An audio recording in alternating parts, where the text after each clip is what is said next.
This conference will now be recorded.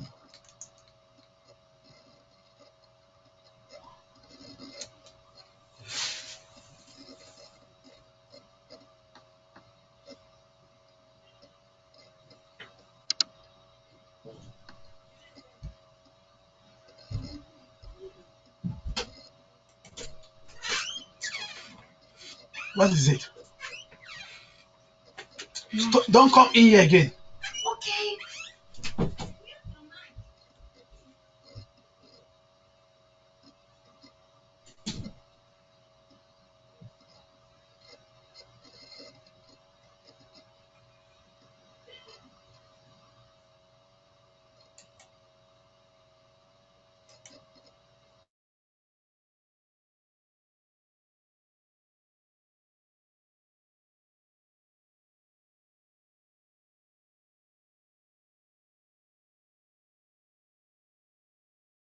Hello, good morning, everyone. Thanks for joining.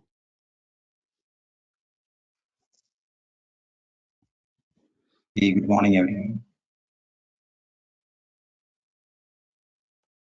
Good morning, sir. Hey, good morning. Good morning, sir. Good morning. Good morning, sir. Very good Hey, just morning, call me, sir. just call me Kiran. That's fine. Okay, give me one more minute. I think a few more people are joining. Sorry to keep you waiting.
All right, let's get started. Thank you, everyone, for joining. I know it's a festival weekend, but you join. Thank you so much. And do you all see my screen? Uh, Yeah. Yes, sir. so, all right. So, welcome to the demo. My name is Kiran, and let's get started.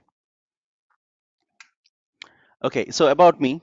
So I have about 10 years of experience in DevOps and SRE roles, site reliability engineering. Okay, I'm passionate about technology and also teaching. Personally, I like movies and read books occasionally. And my areas of interest are Kubernetes, cloud, automation, and Linux from the DevOps and SRE space. These are my interests. All right. So without any further ado, let's jump into what this course is all about. Okay, before I jump into the course, a few ground rules. Okay, you can ask me questions at any time. You don't have to wait till the end, but make sure you're not cutting me off or anyone in the midst of a sentence. I mean, let me complete and then you could ask. Okay, and I'll also pause after each topic.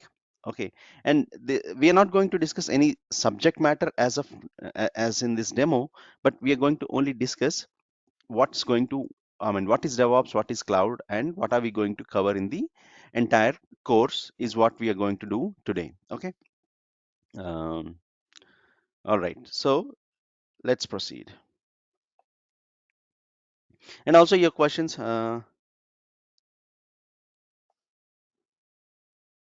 and your questions could be, I mean, anything, but if you have any questions that are specifically particular to your own career path or something, let's wait till the end, then we can answer. But if it's related to the topic I'm discussing, you can immediately ask the question. Okay.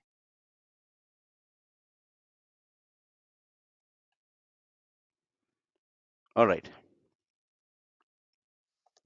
so what is this course about? At a very very high level, at the bird's eye view, what do we understand from this course is understand the concepts of public cloud, dive deep into the AWS global infrastructure and the breadth and width of the services, master key AWS services. So we'll understand some of the key AWS services. AWS has a lot of services, so we cannot learn all of them, but we'll focus on the key areas from the DevOps perspective. Um, Hold on, sorry. I think just give me a second. This is specifically for AWS. My bad. Um, mm, mm, mm.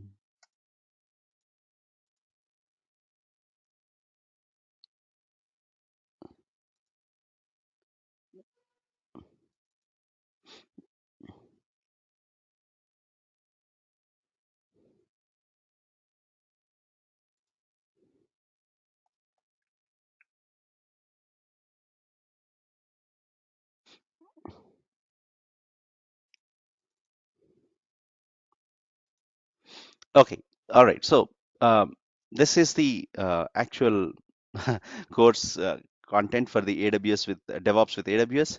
Understand the concepts of IT architecture and software development lifecycle.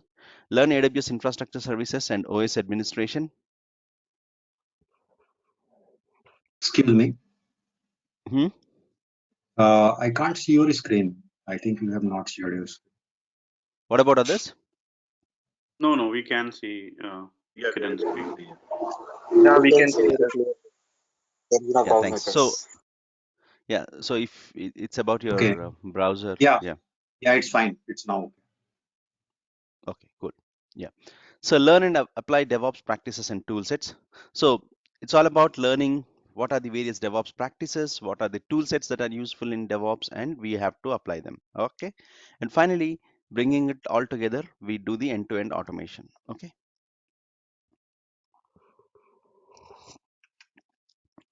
Right. So moving on. So this is a very high level. Don't worry. We will.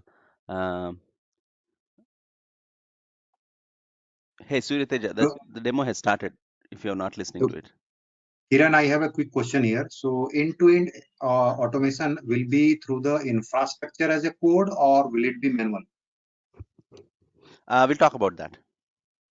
Okay, that's fine. No worry. Hey, Surya Teja, are you not able to see my screen or not? Are you not able to hear because we have started? Anyway,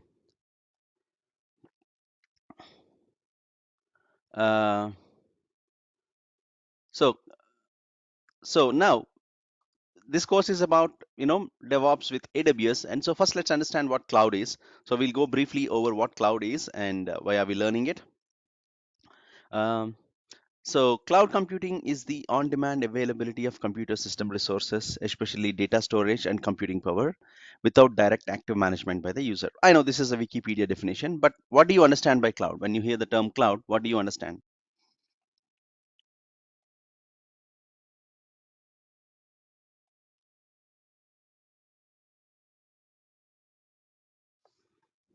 Anyone? Kiran, so basically these are self-managed data centers where like you don't have to take the trouble of managing the data center, and whenever required, the performance or scalability and everything can be dynamically increased without physically requiring the engineers or hardware engineer, network engineers to do that. So so there are plugins, if I understand correctly. Like I'm not an expert, but like yeah. Okay, so self-managed data centers, not really. I mean, Like yeah. somebody does it in the background, but like all that is yeah, like not required for you to know how it is happening in the background. Something like that. Am I correct? Yeah, yeah. I'll come to your point. Okay.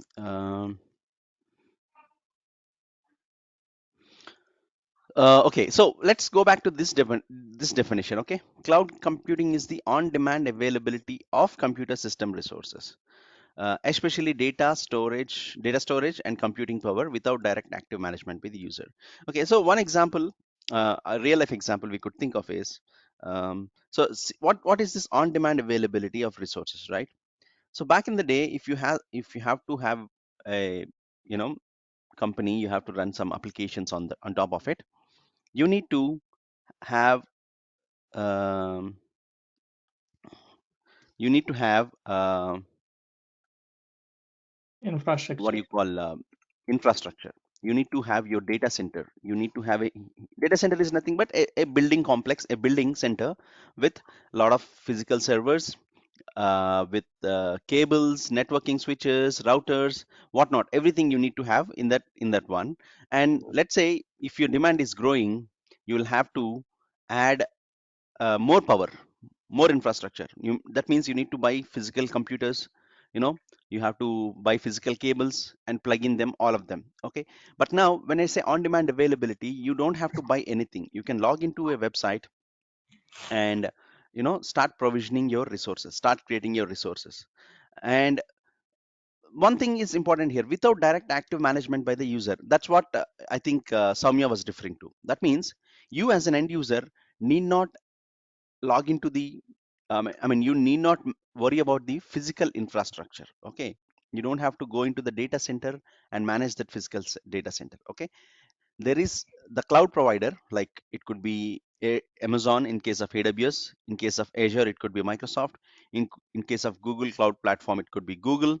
Okay, so these organizations take care of the physical infrastructure, its security, cooling, everything. Okay, you as an end user need not directly actively manage your physical infrastructure. You just need to make a few clicks and your infrastructure is ready. Okay, let's also take this example. Okay, even before the public cloud, um, the public cloud as we know it today, like AWS or Google has come, there were other kind of providers like Heroku. So, or some web hosting services where you have to make a call and say, hey, give me one web server.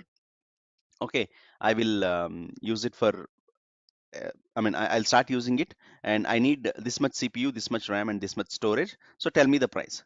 So that person over the line will say, over the email or phone call will say that, okay, if you need a 4 GB RAM with 2 cores of CPU and 30 GB of SSD, we will charge you 1,000 rupees per month or 1,000 USD per month. That's fixed. Okay, even if you're shutting down your application or whatever is happening, you have to pay them. Okay, that was there. That was called as hosting services. When small companies want to host anything, they would approach some of these organizations. Okay, then with the advent of AWS in the year 2006, this has changed drastically. So one example I could give you is, so back in the day, if you have to hire a cab, right, you will have to call Z cabs or dot cabs or sky cabs and ask them to send you a cab, right? Then they will say, oh, tomorrow 11 a.m, sorry, we don't have a cab. I can send it to you at 12 a.m, but your flight is at 1 a.m 1 p.m, so you don't want to miss it. So you call other service provider, they also say, okay, we may have a cab but not very sure. So these kind of things would be there, right? I mean, if before 2010 or even before 2012, you had this kind of situation when you needed some cab, right? You have to call someone and they will say if it is available or not. Switch back to 2014, 2015, when cabs have like, Ola and Uber have become so prominent. You don't have to call anyone. You just need to open your app, okay, search for the look for the location, and you will see the cabs and you can just directly book them, right? So today cloud is in that state. Okay, you don't have to interact with anyone from AWS or Azure or anywhere. You can directly start creating your own resources and start paying it. And importantly, cloud is all about pay as you go, meaning, let's say you have created two servers for your application, okay, and you ran it for 10 days, and after 10 days you see that there is no traffic, very less number of people are coming. So you thought, traffic in the sense visitors or people visiting your website. So then you thought, okay, maybe I will switch down to just one VM for some days because there is no load on my servers. So then after 10 days, you will only pay for the one server that you're using. Okay. The second server which you deleted or stopped, you will not pay for that bill. You'll not pay for that VM. So that's what we call as pay as you go. That's one of the very important characteristics of cloud. Okay. Um, so yeah, what if I told you there is no cloud? It's just someone else's computer. I'm not sure if you have seen this meme earlier, but what it says is, it has now become popular. One of the teachers in a online computing courses like Byju's or somewhere, she is teaching that we cannot see cloud. Cloud is not there. It's in the air. No, cloud computing doesn't mean it's in the cloud or it's in satellites. Okay, it's actually physical data centers like these. Okay, cloud is a collection of data centers. At a physical level, a cloud is nothing but a collection of data centers. Okay, so this is one of the real pictures of AWS, what you call data center. Okay, so a bunch of data centers which are located across the globe in different regions is known as a cloud. Okay, when it comes to cloud computing. Okay, but for us, the end users, when I say for us, not only for us as people who are learning DevOps, but for organizations also who are using cloud, they need not worry about where these data centers are physically located, because these are managed by AWS. Of course, you will know the region where exactly, but within the region, you need not know where exactly they are there, because AWS or Azure, if you're or Microsoft, if you're talking about Azure, they're going to protect this. They're going to keep the cooling. They're going to keep the power and dual power or multiple power sources to make sure the resources are always running. Okay, you only worry about just creating the resources you need and start using them. Okay, so what are some of the characteristics of cloud computing? I was talking about this already. On-demand self-service. So again, as I said, you don't have to call someone and ask for a VM or two VMs, okay, or a hard drive. You can log into a web server, or you can make some programming commands, and it should automatically uh, create the resources for us, and we should be able to use them. Broad network access. So again, broad network access means it should be access to the cloud should be accessible over multiple channels. It could be web, it could be through your API calls, meaning you write some code, uh, and that will make a call to AWS or Azure, okay, or even mobile apps. All these things should be available for cloud computing. Multi-tenancy and resource pooling. Okay, again, so when you hire Ola or Uber from 10 a.m. to, let's say from your home to some destination, some mall or something. Okay, from your home to the mall, let's say it took time from 10 uh, 10:30 a.m. to 11:30 a.m. Okay, till the time it's your cab, you're using it. Okay, you don't own it, but you're still using it. After 11:30, it belongs to someone else. Okay, that's what multi-tenancy means. The same resource could be used by multiple people at different time intervals. Okay, so resource pooling means you have a common set of resources, just like your total number of Uber cabs within your city, and you could use it at X number of X point of time, and someone else could use it Y point of time. Okay, so the same resources are used by multiple people. But you might ask, what about long running resources? If you're running it for long term, no one will touch it. Okay, for example, you're running for 2 years the same VM. No, it's not like someone else will also use the same VM. Only you are using that VM. Okay, as long as you're using, it's yours. Once you shut it down, the same resources will be used by someone else. Your data will be destroyed. Don't worry about that. Rapid elasticity and scalability. This is one thing I talked about already, right?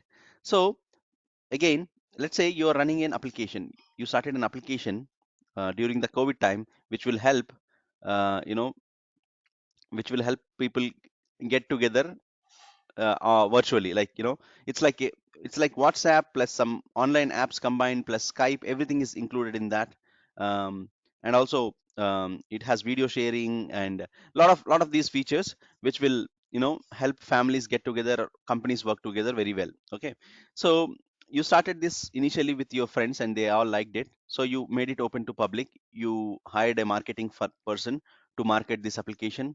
So you have marketed this application and a lot of people have started using it.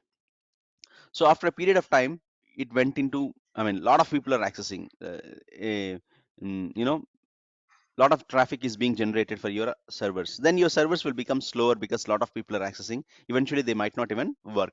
Then what you need to do, you have to add additional capacity. So if it were the old days, like I told you, then you will have to call for, you have to order these servers and storage from HP or Dell, and they will say, okay, we don't have these in stock, or we have these in stock, but it will take 10 days to ship to your home. By the time, the more number of users are coming, and they might lose interest because it becomes slower. Your computer can only perform X number. Let's say your computer has, or your set of computers, let's say you're running on 4 servers.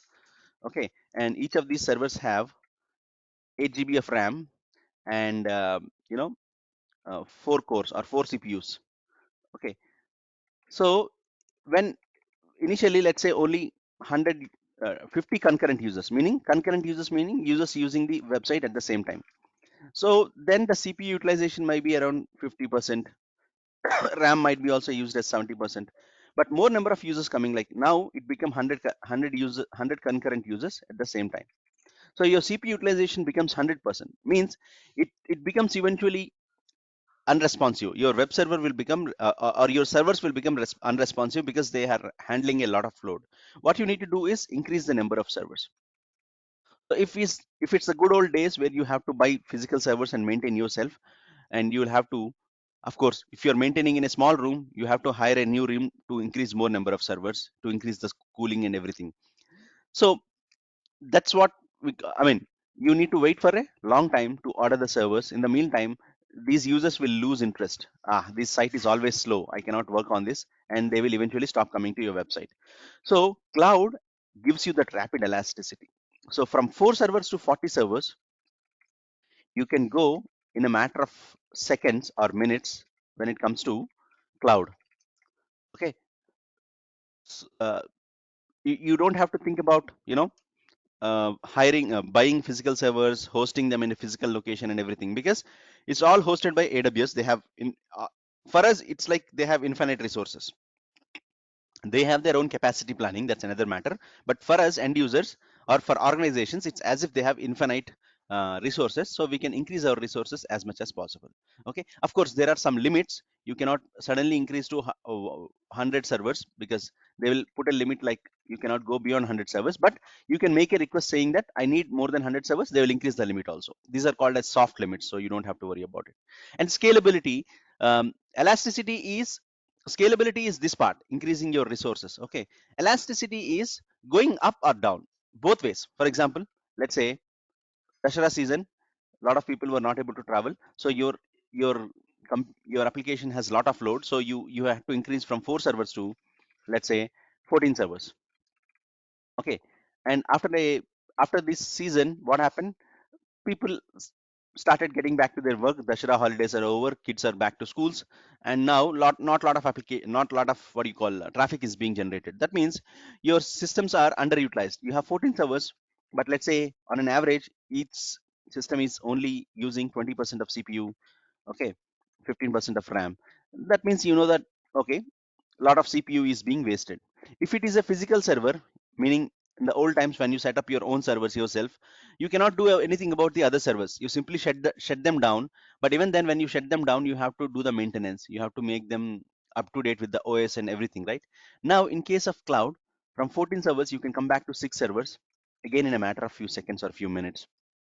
Okay. Now, when you come back to 6 servers, maybe your CPU utilization is decent. Your resources are properly used now. Okay.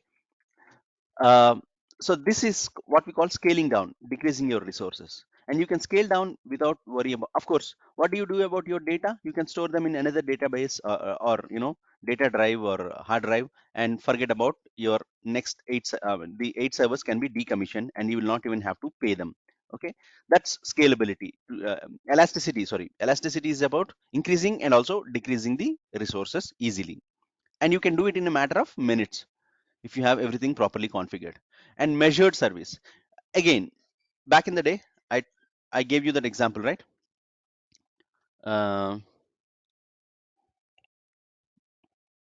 That you can when you're hiring from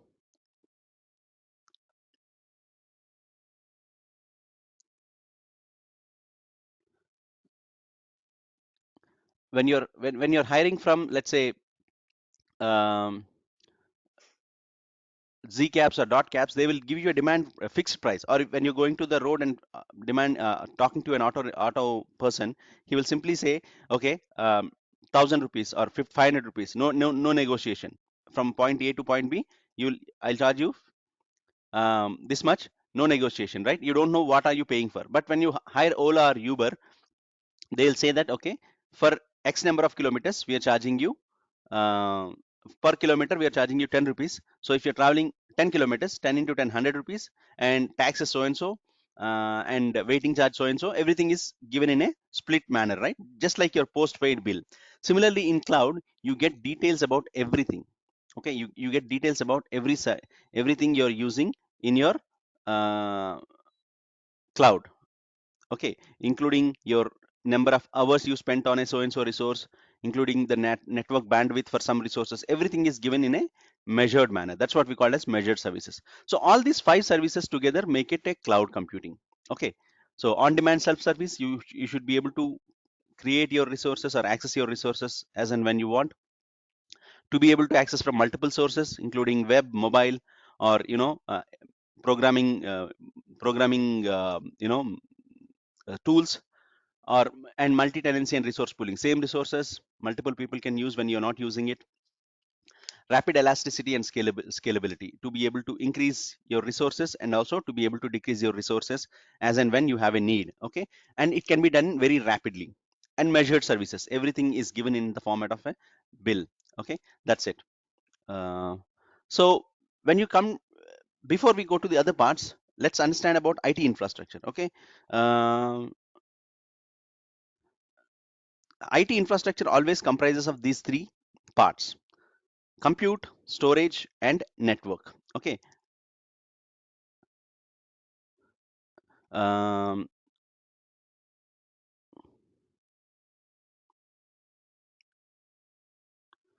So what is compute? Anyone?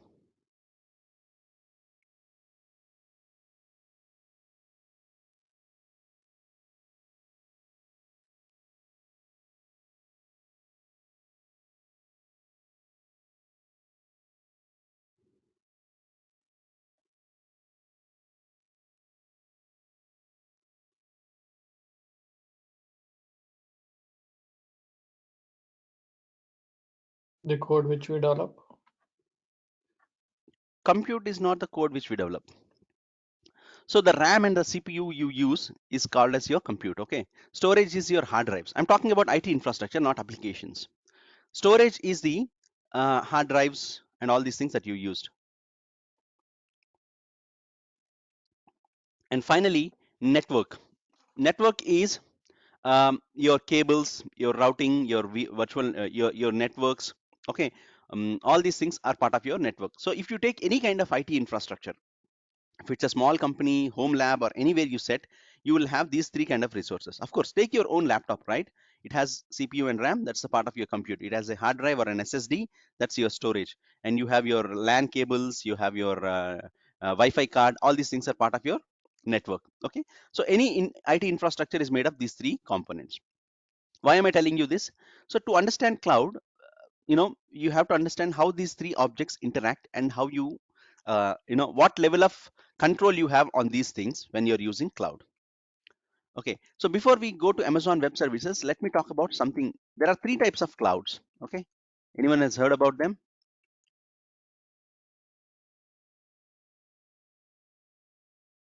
Cloud services, not clouds. Three types of cloud services. So one is what we call as, anyone wants to take a guess? IaaS, or infrastructure as a service. Second one is PaaS, platform as service. Very good. Service. What's the third one? SaaS, or software as a service. So what's the difference between these three things?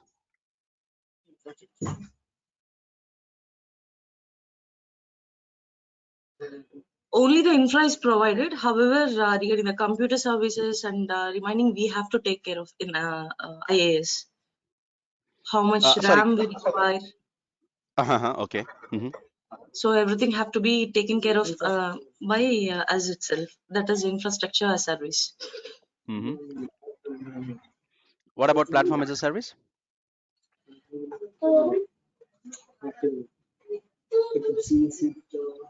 Platform as a service under cloud. So customer is going to be take care of the operating system level, where In which he can platform as a service?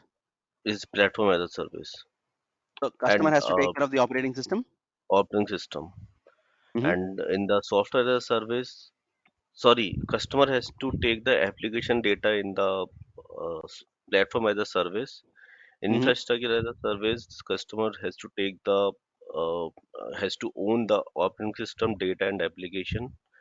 And the software as a service, nothing has to be take the only application where has to take by the customer. The rest of things will be done by the cloud itself, by the cloud service provider. Okay, anyone has any other ideas?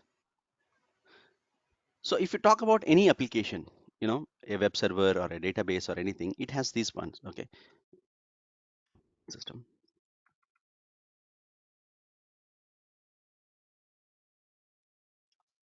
runtime environment, okay.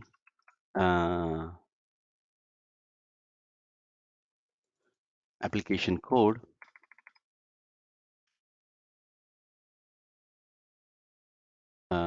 you have your configuration, and finally data and access management.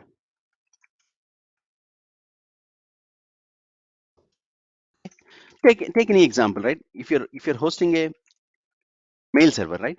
Your mail server needs a physical server.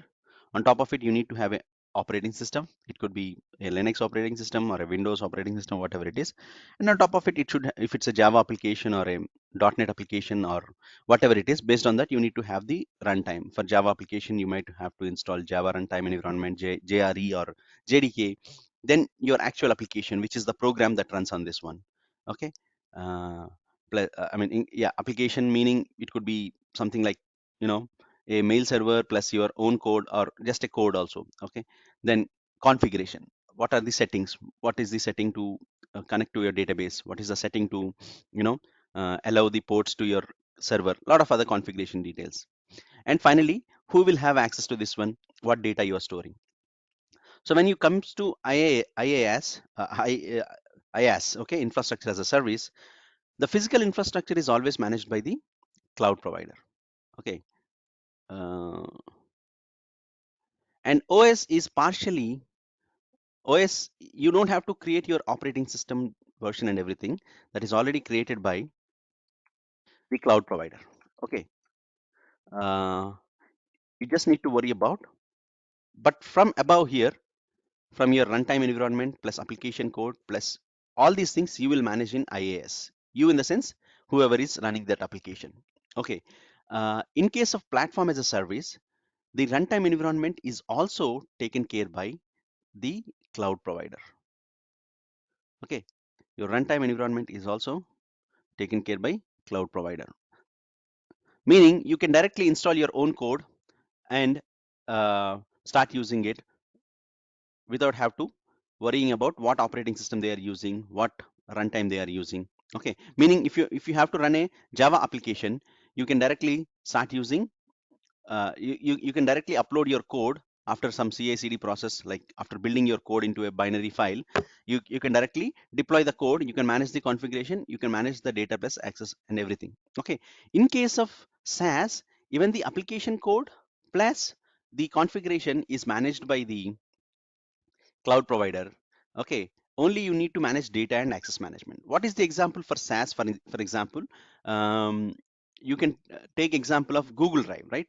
When you're using Google Drive, are you making any change? Are you running the servers on your own physical servers? Or using anyone of your friend's services? No, right? Or are you writing the code for the application? No, right? You're maintaining the OS? Nothing. Only you're maintaining um, data and access. For example, if you are using Google Drive as an organization,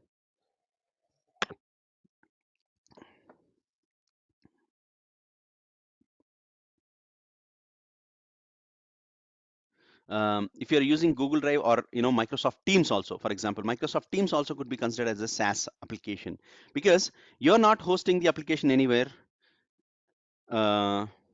You, you're not hosting the applications, you're not managing the code, you're not doing anything, but you're managing the access. Who should have access to my Microsoft Teams? Okay, and what kind of data will go into it? Okay, all these things you can manage. Okay, everything else is managed by Microsoft Teams. That is SaaS application.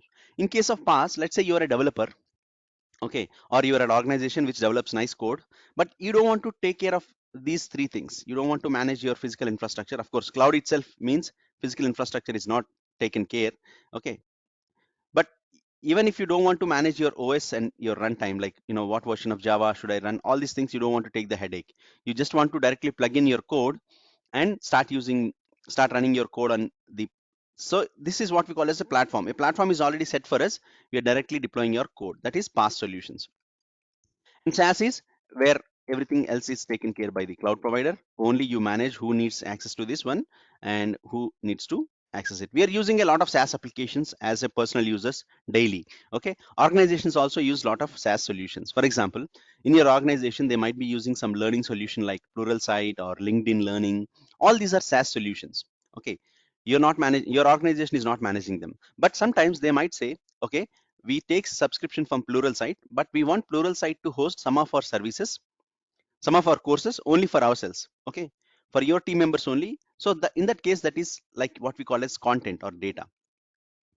That content can be also managed by end user in SaaS applications. Okay, but he doesn't have to worry about what is the application code, what is the runtime environment, what is the OS, physical infrastructure, everything he can forget. Okay, cloud, particularly Azure or AWS, it offers, even GCP, predominantly IaaS and PaaS services. Some SaaS solutions are also there, but predominantly these two are offered by public cloud providers. So PaaS is mostly, where we don't have to do much configuration as DevOps engineers. That's why called as sometimes known as developer services.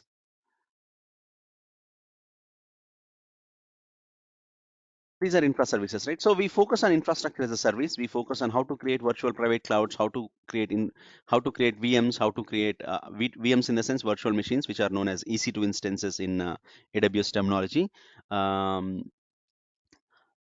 What else do we? Yeah, or hard drives, EBS volumes, everything is part of infrastructure as a service.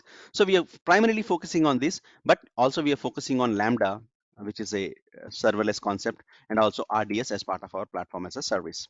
Okay, so and SaaS, there's nothing anyway to do as a DevOps engineer. So we're only focusing on IaaS predominantly, and also some PaaS solutions in our course. Okay, any questions or shall I move on?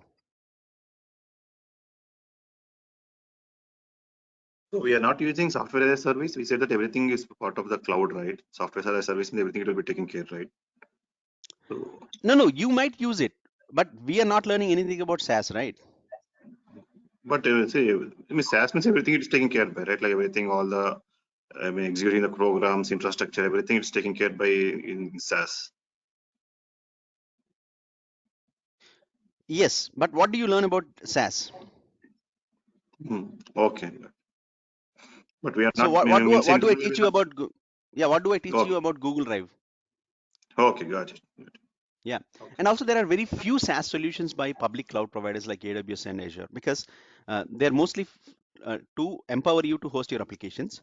If you're talking about SaaS applications in an enterprise level, your company might prepare one SaaS application. For that, you will manage the infrastructure.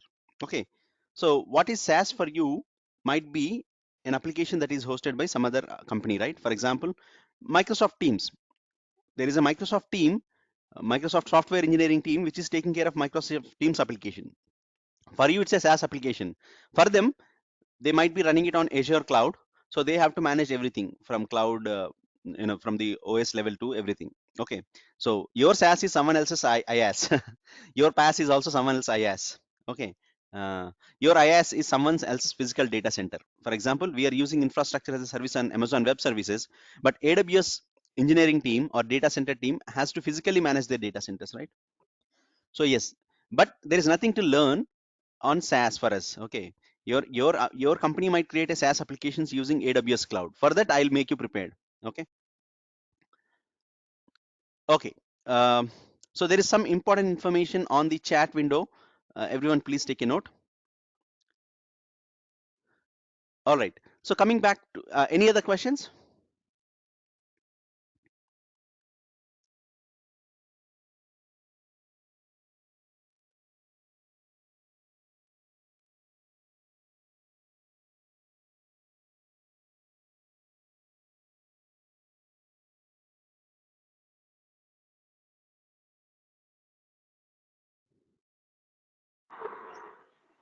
Yeah, hello. Yeah. Yeah, I have seen the course content of this DevOps with AWS. Are Mm-hmm. you are you not able to teaching a Jenkins, Docker, and Nagios?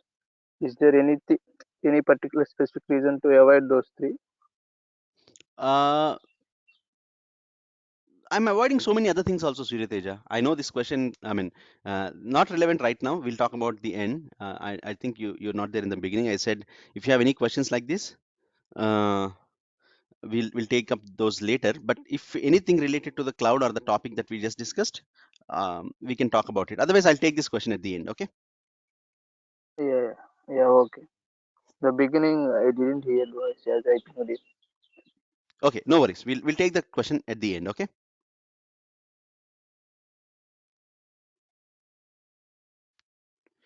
All right. Let's move on. So AWS, you might all have heard this term a lot of times, right? Amazon Web Services is the leader in the public cloud computing domain. So since this is the first company that has, started the cloud computing the way it is today, okay, meaning earlier also there were some cloud providers, but not as extensive as AWS. So obviously this is the public leader in the public cloud computing domain. AWS was launched in 2006 with simple storage service. Okay, so for the first service AWS launched was AWS S3. Okay, in 2006. That's when AWS actually started. In August the same year, Elastic Cloud Compute was also launched. So the same year they launched Virtual Machines on Demand, which is known as Elastic Cloud Compute, or in short, it is known as EC2. Right. So if you talk about AWS today, where AWS stands as of 2021. AWS comprises over 200 products and services, including computing, storage, networking, database, analytics, deployment, management, mobile, developer tools, and tools for the IoT. IoT stands for Internet of Things. So these are the various services we have within that. Okay, AWS had 17.46 billion in annual revenue in 2017, and by 2020 the number had grown to 46 billion. So it's almost tripled in 3 years. So why did I put this sentence here is to say that the cloud is growing exponentially. Okay, it's going at thrice the rate. Just by looking at AWS numbers, you can get an understanding. And other cloud providers are also picking up. Alibaba picking up, DigitalOcean. These are all small cloud providers, but they are also picking up. AWS has 30% of public cloud market share.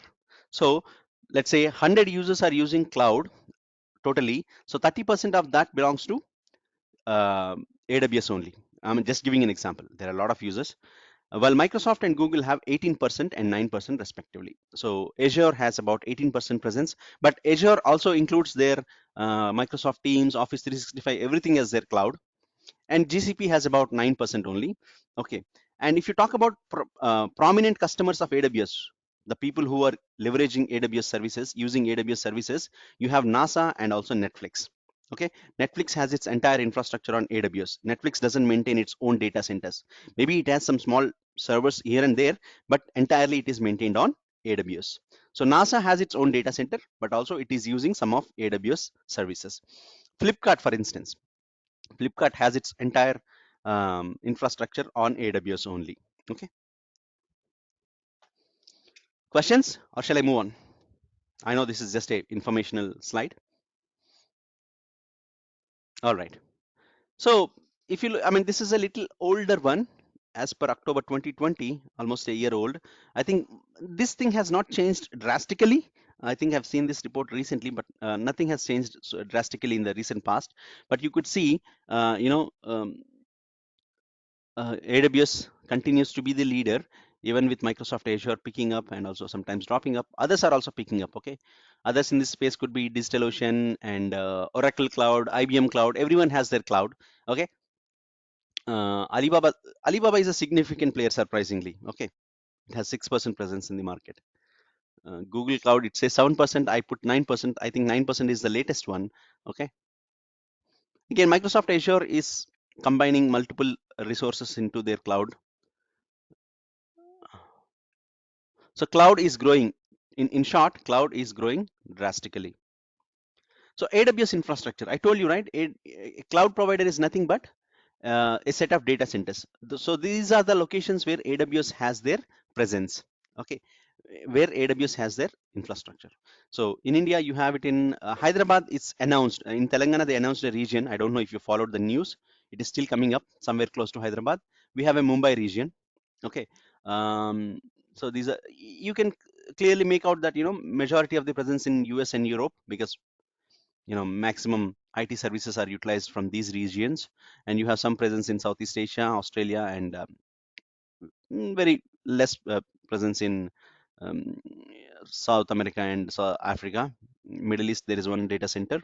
Okay, it might increase. This is also a little older version, only like 6 months older, but it might also increase. So but that doesn't mean I, as a person sitting in India, cannot create my resources in West US or Central US. Okay, I can create from anywhere, sitting from India. But you will have some constraints, like if you're working for a company, you have to think about data regulation laws and everything, and according to that, you can choose the region. Okay, it doesn't mean that if you don't have a region, you cannot use it. For example, let's say there is no AWS region in, let's say, Nigeria.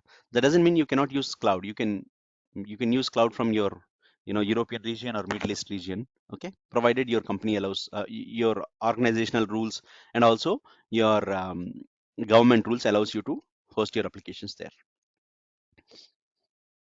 Okay, so AWS has about 80 availability zones and 25 geographic regions. What is availability zone? I'll tell you. So the picture I've shown you earlier, right? That's a data center. That's a physical building. Okay, one or more data centers to, I mean, one or more data centers, or a data center is known as a, one second please. Okay, so let me delete this one. So you have a physical data center which hosts your servers, okay, cables, switches, everything.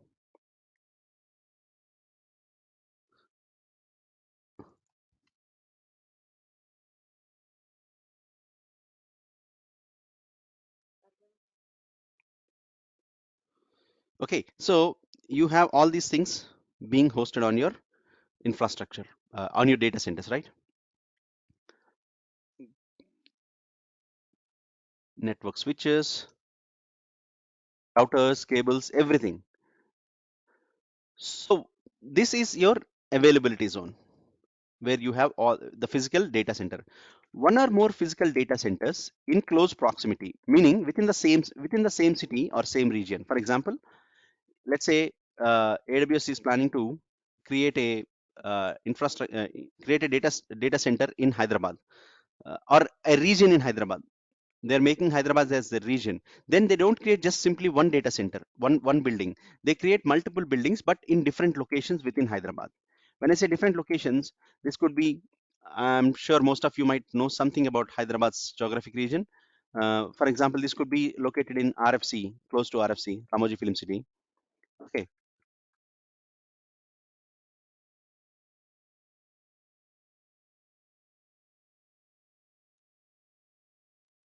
Sorry. Yeah. This could be on the other end of the city. Like this could be in Patancheru. Okay. It's like dang opposite, right? So why do they create like this? Because let's say there is a flood or something in RFC area, Ramoji Film City area or Uppal area, then this data center might not be reachable. The power cut is there, so but still you have the generators. It will run for some time, but after that words, because there are floods, you cannot even take diesel to this region and fuel them. So this entire data center might be down. In that case, people who are accessing Hyderabad region as their primary region, they should not lose the connection to their services, right? So what they can do is they can use the other availability zone. Okay, or in some cases it could be more than 2 data centers. Okay, why can't I copy this one? So let's say this is in another part of the city like Medjal. Medjal is close to Patancheru, right? Let's take it as Samshabad. Not even Samshabad. Let's say, what is the other part of the city? Yeah, Malkazgiri. Let's say Malkazgiri. Okay. So like this, you can have different data centers in different locations within the same region. In this way, you are creating resilience in the sense, even if one of the data centers is down, you have other data centers where your customers can run their workloads. Okay, so each availability zone is nothing but a data center. More than one availability zone in the same region, within the same geographic area is known as a region. Okay, so AWS has about 25 geographic regions and about 80 availability zones across the globe, and 15 more availability zones are announced as at the time of preparing this slide, and I think it's almost 6 months old. They might be even adding more regions also. Okay, so 25 geographic regions across the globe, and most of the geographic regions have more than 2 data centers or 2 availability zones. Okay, clear on this concept, availability zones and geographic regions?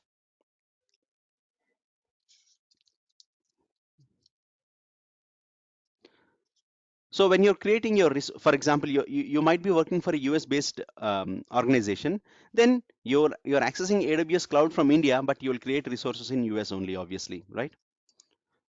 Or you're a startup, but your application is for European customers. So you'll maintain your data centers in Europe, but you can manage them from India itself. Okay. So that's about AWS. Any questions? So what are the various AWS services we are going to discuss? I'll talk about it in a minute, but just about the AWS overview, I think it's good, right? We can move on, right? Yeah, yes, Kiran. Yeah. Okay, cool. Now, this course is about DevOps with AWS. So we talked about cloud, we talked about AWS. Let's see what DevOps is all about. Okay. So can anyone, give me their understanding of DevOps, what it means?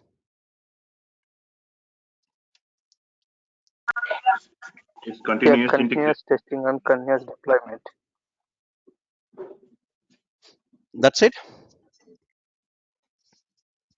Getting the dev team and the ops team into a streamline is nothing but the DevOps. Perfect. So DevOps is exactly an extension of the Agile. where in terms of the agile we are doing the development, and when it comes to DevOps we are doing the development as well as the continuous operations teams. So all development and operation teams will come into the picture. So with that, that's why we are saying the continuous development and the operations and the DevOps development plus operations. So you're saying as a DevOps team, we should do both the operations and also development? Yeah, so in the DevOps we have both the teams, development as well as the operation. So development is team is going to create the application, and after deployment, whatever infrastructure is required, whatever servers are needed, that will be taken care by the operations team. Okay. All right. Actually, DevOps is the new concept which is really to reduce the conflict between the development team and the operations team. In earlier days, we had the separate development team. They just build the application and they just provide to ship that application or the software to the any client. That is done by the operation team. So there were a lot of conflicts between these two. Is a new concept to just empower a developer to work as a developer as well as he'll be able to provide all the operations kind of. Okay, so most of you are, I mean, all of you are, almost correct, but let's see what's the exact definition. Okay. So DevOps is a set of software development practices that combine software development and IT operations to shorten the system's development lifecycle while delivering features, fixes, and updates frequently in close alignment with business objectives. So what it says is, it says it's a set of software development practices, okay, that combine software development, which is your coding, your developers, okay, and IT operations, the part about maintaining your servers, you maintaining your, deploying your code, running any changes, all these things are your IT ops, right? Giving access to people and all these things. But what is the objective? The objective is to shorten the system's development life cycle while delivering features, fixes, and updates frequently. So what is systems development or software development life cycle? You heard about this term SDLC? SDLC. So Yes. this is not only specific to software, it's called a systems development life cycle. Okay. So it's about the phases in which you develop any kind of system. Like you plan something, you design, you build it, you test it, you maintain it. Okay, this is your systems development life cycle. Take any system. Okay, take metro for instance. Okay, metro in your city, Hyderabad or anywhere. So first thing they need to do is plan a metro system. Okay, then design. So what is the path? How is it going to be? Is it going to be underground or overground? Okay, where are we going to do these curvatures? Where are we going to do this? Then you actually start building it. Then you run test run, right? You see if the trains are going very well, and then once it's released, okay, you call it as release, and then finally you have to maintain that also, right? You will see some kind of issues here and there. You have to maintain them. You have to make sure the tracks are properly maintained, the engines are properly oiled, everything is maintained, right? So this is a cycle for any kind of system. Any kind of system you take it, a shopping mall or an apartment complex, anything, these same things follow. Software also follows the same thing. So shortening the system life cycle is nothing but from the plan to maintain, you should not take a lot of time. Okay, you should have to improve it quickly. And also someone has brought up agile. What is agile, by the way? Also a framework, right? So agile is about iterating things faster, meaning let's say you have an idea about a product, okay, and you want to work on that product, but you created some basic application and you're not satisfied with it. Let's take WhatsApp example. Okay, you created WhatsApp and it has only chat feature initially. I'm talking about 2011 2010, when WhatsApp did not have any features like calling or anything, right? It has only chat feature. Emojis were supported, I guess. Okay, so what is this? It's just a chat instance. Then you might think, already SMS has this feature. Already Google Hangouts was there. At that time it was called Hangouts. Now I think they changed the name. Yahoo Messenger is there. What is difference in this one? Except it is also available offline. I mean, you can see the messages offline also.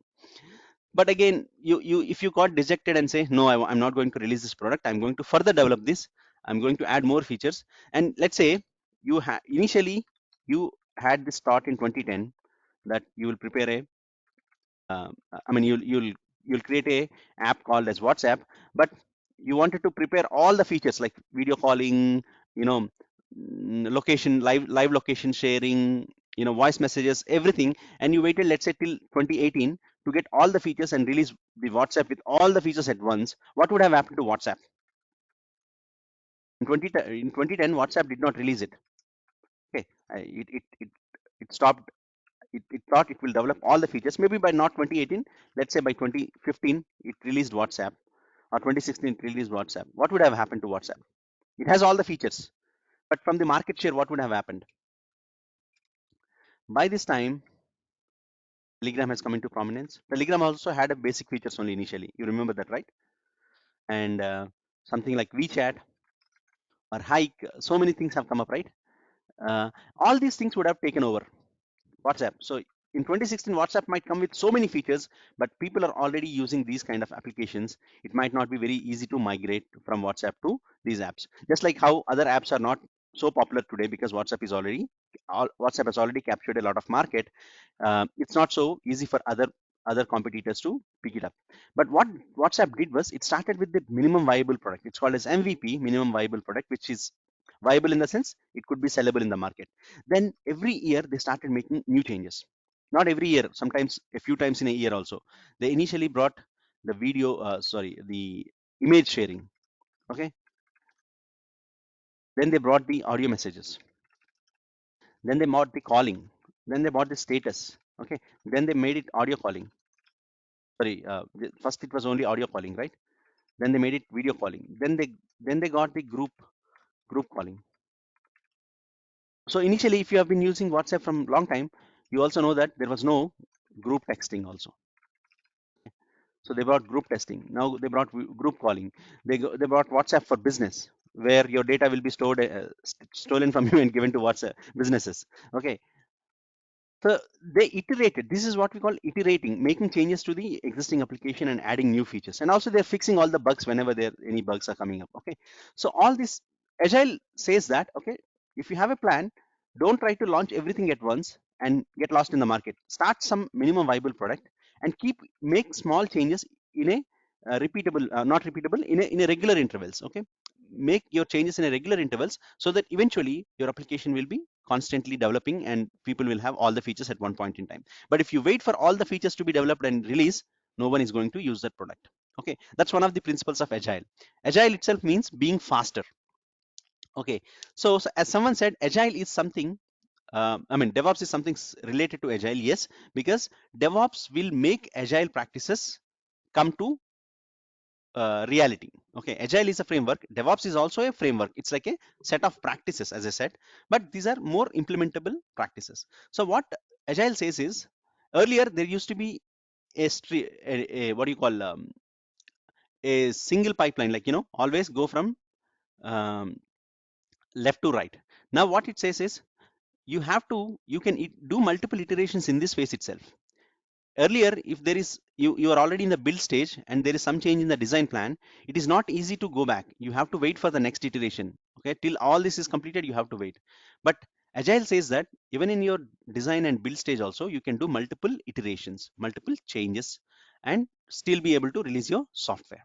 That is the idea behind Agile. Okay, it tells you to move your software faster but with smaller changes. Okay, so DevOps is something that supports your Agile framework. Okay, so that's what it says when we mean you know, is a set of software development practices that combine software development and IT operations to shorten the systems development life cycle. Okay, so and also you have to deliver your features, fixes, and updates frequently in close alignment with business objectives. That means you have to align of course you're doing a lot of changes, but are they what your business wants? Business means the teams, the people who are investing in your money, okay, investing in your application or your product. Okay, that's the DevOps. So as you rightly said, it's all about, like, I think someone has said that, it's all about bridging the gap between dev and ops. Exactly, right? So what would happen in the earlier days was, there was development team, there was QA team. QA team is mostly considered as part of development team only. Operations team, okay.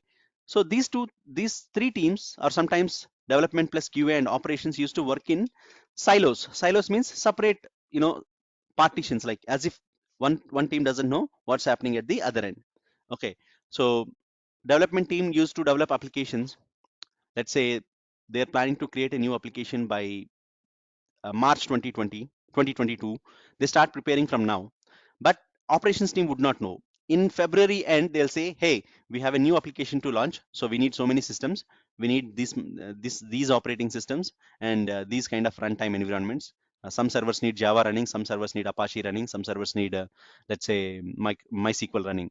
You prepare all these things, then you operations team is running helter skelter to get all these things in place.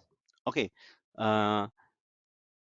and maybe there are coming, they encounter a lot of issues, while, because they have only 2 weeks to prepare. But imagine a time where, imagine a scenario where right from the time of planning, the ops team also is involved and saying that, hey people, we are building a new application which will run on so and so operating system. We are planning to use, or they say, we are planning to use Java application. We are planning to use Java application. We are planning to use MySQL. So you suggest what operating system, you suggest what operating system to use. You suggest me, whether we should use it on cloud or whatever. So if you involve ops teams also from the day zero in the sense, first time in, uh, from first day in your planning phase, you involve operations, QA, and everyone. So you all work in tandem, you all work as one team, and start building your application. That is more effective. Okay, that will save any last minute surprises. Ops team is fully in sync with that. You have stand-ups every day to discuss what is happening, what's not happening, and where you need to fix anything. All these things will come into picture with, this kind of practices like DevOps. Okay, so it's about bridging the gap between these people. But if it's only a software practice, what do we learn, right? But again, to shorten this gap, you need to have tools in place that will effectively help you to achieve your objectives. Okay, your objective is to create application with high quality, also to be able to create, uh, add features, updates, fix bugs in a short interval of time. How do you do that? Just by, you know you know in our Telugu movies, they show that if you have the sankalpam, you will do it. It doesn't happen like that, right? Just because you think you are a DevOps team, you will not become a DevOps team. To enforce that practices, to make sure those practices are working, you need to have a set of tools. Okay, you need to have some process in place, and those processes need some tools to effectively work. Okay, that's why we are learning DevOps. Okay, so if you look at DevOps as a big structure, as a big building, you could see the base for DevOps is your infrastructure. Okay, and the combining feature is your automation, and you have features like infrastructure as code, software configuration, CI/CD, and monitoring. So monitoring is a little, dicey thing. Some DevOps teams might do monitoring, some DevOps teams might not do monitoring. We have SRE these days, site reliability engineering. So site reliability engineering might be taking care of monitoring. In some cases, DevOps and SRE are managed by the same teams. So it's a gray area, but we are going to touch some amount of monitoring also. Okay. And CI/CD, continuous integration and continuous delivery. Yes, someone said that. DevOps is all about CI/CD. Partially, you're right, my friend. But CI/CD also needs to be, enforced in a different way, or in an automated way. So, what is CI/CD? Again, coming back to the earlier scenario, what would happen earlier is developers used to develop on their individual machines. Okay, on their laptops, they used to write code. Let's say there are 3 developers. Each developer is working on their own laptop, and they develop the code for, let's say, 45 days. And on 46th day, all of them try to combine the code together, because they're working for a same block. They're working for the same application, but working individually on different blocks. So on 46th day, when they combine the code, it will run into a lot of issues. Whatever you are using is conflicting with what some other person is using. So in this way, it leads to something called as integration hell. Okay, so to break this integration hell, CI/CD has come into picture. What CI/CD says is, even if you're writing short amount of code in every day, merge that code with other codes. Combine all the codes written by all the developers and test it also if it's working together as a single code. And also deploy it continuously onto your servers and test them, not on your production servers, but on your testing servers or development servers, and see if it is working or not. So CI/CD means it will, it will resolve this integration hell problem. First of all, developers will integrate as many times as possible every day almost, and they will also deploy the code on the servers and test it if it's working for the end users or not. Okay, so this process is again a crucial step for DevOps to achieve DevOps, because developers make a lot of changes every day and they have to be tested. Only then when they are tested, it needs to go into the higher environment. So you could also say CI/CD and CT also, continuous testing also. Okay, this is the kind of I mean, CI/CD is one of the important pillars of your DevOps practices. Okay, so what is infrastructure as code? Let's say you're working for a single company, one organization, and they have a limited set of servers, and every time you create the same servers, I mean, you create the servers and forget about it. That's fine, but that might not be the case in real world. You need to create infrastructure multiple times. Maybe you have different environments. Maybe you have some disposable infrastructure, or what you say is, you create some infrastructure from POCs to vendors or clients. You'll show your POCs, proof of concepts, to your client. So every time you create a POC, let's say you need new set of servers, you need new set of networks and everything. So in that time, every time you cannot go into your portal or your AWS website and create these resources by clicking on each of these things. Okay. Instead, what you do is you write configuration or you write code, and every time you want to create a new infrastructure or new set of infrastructure resources, you just make some changes to the code like input parameters, and the code itself will create the infrastructure for you. So it's a repeatable way of creating your infrastructure. So that is done to infrastructure as code. Right, you created your infrastructure. The next thing is CI/CD takes the code from your developers and builds into a package and deploys on your servers. But even before that, if you remember our old picture, right, I told about runtime environment, right? Let me see if I have it in my cache. Yeah, so this runtime environment is nothing but a prerequisite for your application to run. Okay, so this prerequisite, and also sometimes you might have to make changes on the OS level to make it secure. Okay, your operating system will already be given by the cloud provider. When you create an EC2 instance, for example, it also comes with an operating system. You can choose which operating system to use, and it is already pre-installed. But on top of the operating system, you might have to make some tweaks to make it secure. For example, disabling password logins or disabling empty passwords. All these things are security configurations. Or there might be some settings to run your runtime, could be something like Java or .NET framework or whatever it is. Okay, so all these things you cannot install manually on, let's say you're creating 10 servers to run your applications. So you cannot log into each of these 10 servers. You can, but that's not the best practice. You shouldn't log into these 10 servers manually and do all the changes. You will have to update them through automation. Okay, and that part is known as software configuration management. Okay, software configuration or software configuration management. And to maintain all your code, including your developer code, your own infrastructure as code templates or software configuration and CI/CD templates, everything needs a source code management. Meaning, how do you make these changes and keep the track of all the changes? Okay, how do all your developers put the code together in a single place? All this is what we call as source code management. Okay, so this is also what we are learning in this course. Okay, so we are focusing on these 4 pillars. I mean, these are the key pillars of your DevOps. Okay, we are focusing on IAC, infrastructure as code, software configuration, CI/CD, and also monitoring. Of course, to learn this, we also learn the infrastructure, and we also learn source code management and automation. So we learn about some shell scripting. Okay, and of course, automation is involved in all these steps, but we are mostly focused. We also learn some other automation apart from what is achieved through this. Okay, so this is what makes your DevOps structure. Now, I'll go into the key part of the key part of our demo. What tool we learn for each of these steps? Okay, what tool we learn at each of these software development lifecycle steps? I mean, these might not be exactly aligned with your software development lifecycle, but these are DevOps pillars. So if you have to understand DevOps in a detailed view, or you know, in a what do you call one-on-one view, um, it's a culture that aims to create better coordination between development, QA, and operations. I told you already. What it's not a single technology or a tool. It's not like your SAP or Salesforce that you just learn and you know implement it, or it's not like Java or even AWS. Okay, it's a set of practices. It's more about the culture and the practices. What is the objective of DevOps?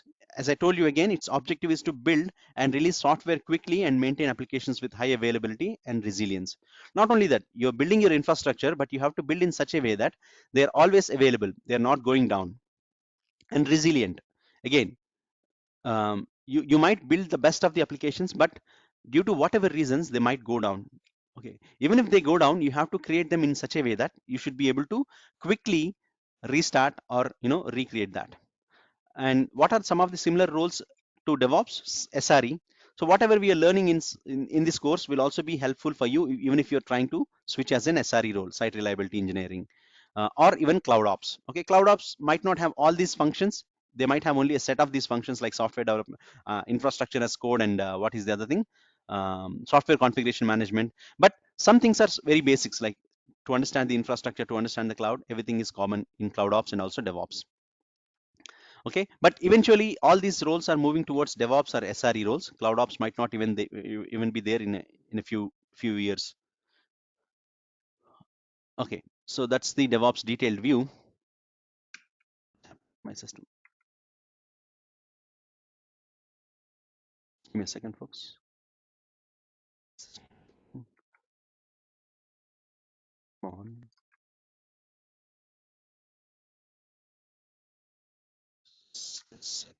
Can you all hear me? Yeah, Kiran, can you Yes, hear? sir. Yes, yes. Okay. Okay, just a second. I think I connected my phone to my PC and something happened.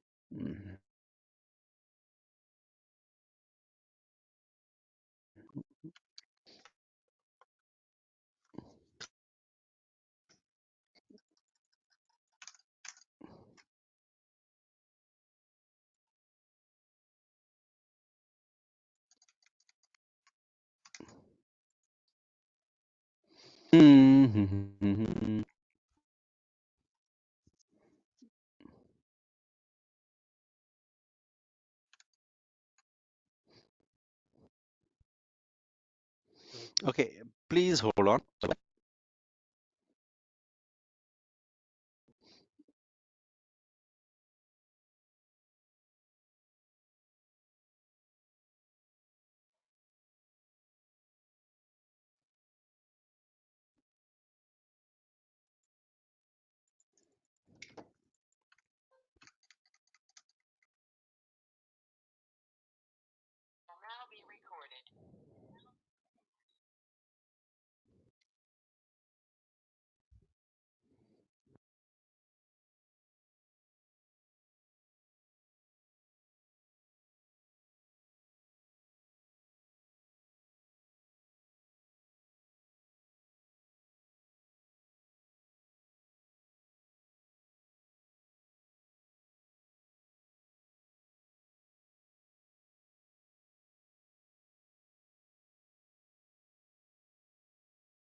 Hey, just give me 2 minutes. What's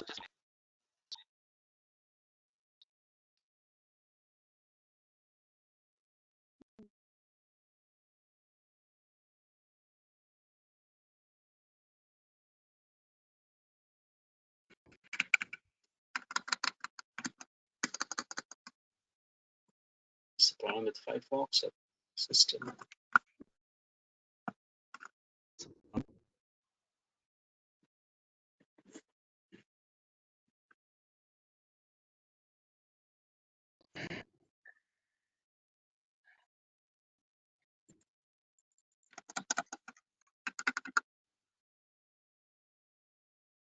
Okay, please. Hey, please stay online. I'm just going to reboot my system. I don't know. This system is behaving weird.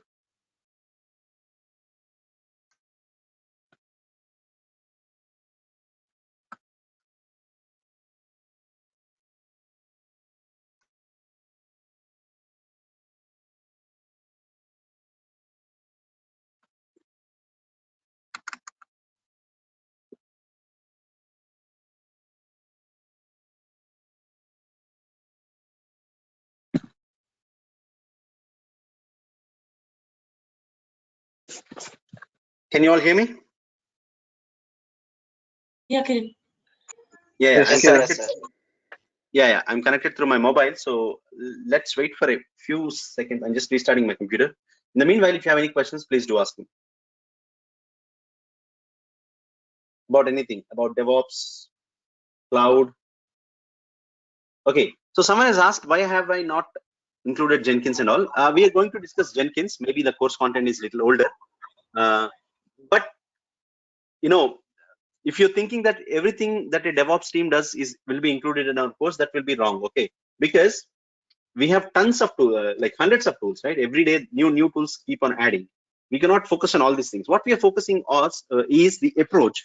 You know, we are focusing on the 4 pillars, and I've also taken the most popular tools in the market. For example, if you talk about software configuration itself, we have like at least 6-7 popular tools. You have Ansible, Chef, Puppet, SCCM, PowerShell, DSE, all these things are there, okay?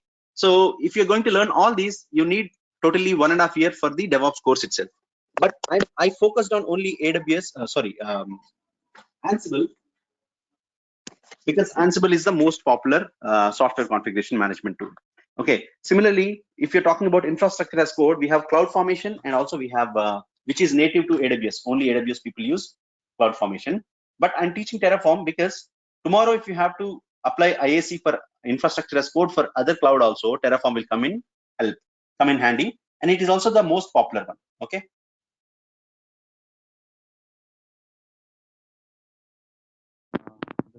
I have one question. Mm-hmm. So I'm like a 13-year-old experienced IT professional into mainframe space. So I'm into application development. So eventually there are a lot of migrations or like as part of modernization initiative are happening. Correct. Where they are rehosting or like kind of redeveloping the same application, creating new platform on cloud. So what I need to focus with respect to my understanding, like that is one question, like is there something which I can focus within these 4 pillars on DevOps that you just told, which would help me in that space? Second question is, if nothing else, like yeah, go on. At this point of my, yeah, please go on. Hello? Yeah, am I audible? Yes, you are now. Okay. I completed my question. I don't know whether you heard it or not. No, second question I haven't. Okay, the second question was like, let's say like there is nothing like I can do in application development space into the cloud and DevOps ecosystem. Like, is there what are the other options for a late entrant or like a person with a lot of experience, and which area he can focus on so that like he can have a sustainable career in cloud computing? Okay. So that's a good question, loaded question also. I could, I mean, let's look at this in two ways, right? You have hit on the target, like, everyone is moving towards cloud, one or the other form of the cloud. Okay, so definitely it would help you to understand the overarching concepts of cloud, like the virtual networking components. Okay, and the how do you integrate your PaaS objects with your SaaS or sorry IaaS objects. All these things are going to come handy for you. Okay, so understanding the cloud access management, for instance. Okay, no matter what role you do, you might have to have some understanding of these things, like how is the role-based access control happening in cloud. Okay, what are the ways in which you could integrate external applications with your cloud applications. Okay, all these things will be helpful for even a developer. And the next part is, as you might have seen, a lot of the things are moving towards, I mean, application space is moving towards containerization. Containers, I mean, we'll talk about that in our course. So containers is another thing that's happening very at a rapid pace for many applications. Okay, particularly applications that needs to be redesigned, maybe they will redesign in a containerized space. So we're going to discuss containers as well. Okay, cloud or no cloud, containers are growing, so that will come handy to you, someone who's a developer, because I tell my developer friends also, you would need to learn containers even if you want to stick to your development roles. Okay, I also tell my QA friends also, for example, in one of the startups I worked, the QA team was chosen very particularly depending upon their skills on cloud and also containers, because it's an ML based company, machine learning based company. They were very particular about developing their products, and their QAs also need as good knowledge as a DevOps engineer. Okay, so that's another space you would always benefit from. And I'm not sure about your skill set in Linux. No, I have little bit exposure, but not exponentially. Like many times, some encryption modules get called in while we do application development. So like we kind of like basically I'm a mainframer. So there's a flavor of Linux on mainframe operating system, which is ZOS. Correct. Yeah. So if you already have it, I mean, we are not going to go into like very advanced, but we are going to go into good level of Linux system administration as well. So that will be also a good add-on for you. And the CI/CD process is again common across the environments, right? Across the applications. Though the implementation might vary slightly here and there, but mostly you will have the same kind of CI/CD process. I mean, the structure, the design principles are same for CI/CD, so that also will benefit you definitely. Okay, hey, just give me 2 seconds. I'll ask career IT folks to make me presenter, and I'll join the call. Okay, I mean, I'm on the call, but I need to get my presenter rights. Okay, just give me a minute, please.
Hello, Kiran.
Hello. Yeah, yes, Kiran.